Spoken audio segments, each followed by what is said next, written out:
सभी प्रिय साधकों को नमस्कार। क्या आपने कभी ध्यान के समय यह अनुभव किया है कि आपकी सांसें केवल हवा का आदान प्रदान नहीं है, बल्कि आपके भीतर किसी रहस्यमय ऊर्जा का प्रवाह कर रही हैं? क्या आपने कभी यह महसूस किया है कि जब आप गहरी शांति में जाते हैं तो आपके भीतर एक सूक्ष्म कंपन जागता है, मानो कोई अदृश्य शक्ति आपके अस्तित्व को भीतर से शुद्ध कर रही हो? यही है नाड़ी शोधन प्राणायाम, एक ऐसा रहस्य जो साधक को धीरे धीरे उस बिंदु तक पहुंचाता है जहां से कुंडलिनी जागरण की यात्रा प्रारंभ होती है। ऋषियों ने कहा है, प्राणायाम से ही साधक का चित्त निर्मल होता है और निर्मल चित्त ही आत्मा के परम प्रकाश को देख सकता है। आज हम एक अद्भुत यात्रा पर चलेंगे, श्वास से लेकर सुषुम्ना तक, नाड़ी शुद्धि से लेकर चक्रों के उदय तक और अंततः कुंडलिनी जागरण की दिव्य अनुभूति तक। चलिए शुरू करते हैं भाग 2, नाड़ी तंत्र का रहस्य। साधक का शरीर केवल मांस और रक्त से बना नहीं है, यह शरीर वास्तव में ऊर्जा का एक जटिल जाल है।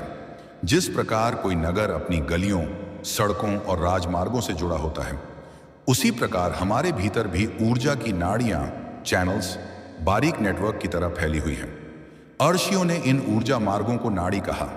योग शास्त्र कहता है कि मनुष्य के शरीर में 72,000 नाड़ियां होती हैं, परंतु इनमें से 3 नाड़ियां सबसे महत्वपूर्ण हैं। ईड़ा नाड़ी मतलब चंद्र नाड़ी, पिंगला नाड़ी मतलब सूर्य नाड़ी, सुषुम्ना नाड़ी मतलब मध्य मार्ग। एक ईड़ा नाड़ी जो कि होती है चंद्र की शीतल धारा, ये बाईं नासिका से जुड़ी है और इसका संबंध चंद्रमा की शीतल ऊर्जा से माना गया है। यह नाड़ी मन को शांत करती है, अंतर्मुखी बनाती है, भावनाओं को गहराई देती है। साधक जब ईड़ा नाड़ी में श्वास प्रवाहित करता है तो भीतर शांति, कोमलता और ठंडक का अनुभव करता है। ऋषियों ने कहा है, ईड़ा नाड़ी से प्राण बहने पर साधक चित्त की गहराइयों में उतर जाता है।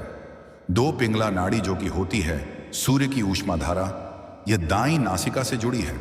इसका संबंध सूर्य की अग्नि ऊर्जा से माना गया है। यह नाड़ी शरीर को सक्रिय करती है, बल और उत्साह देती है, कर्म की ओर प्रेरित करती है। साधक जब पिंगला नाड़ी से श्वास लेता है तो भीतर ऊर्जा, गर्माहट और तेजस्विता का अनुभव करता है।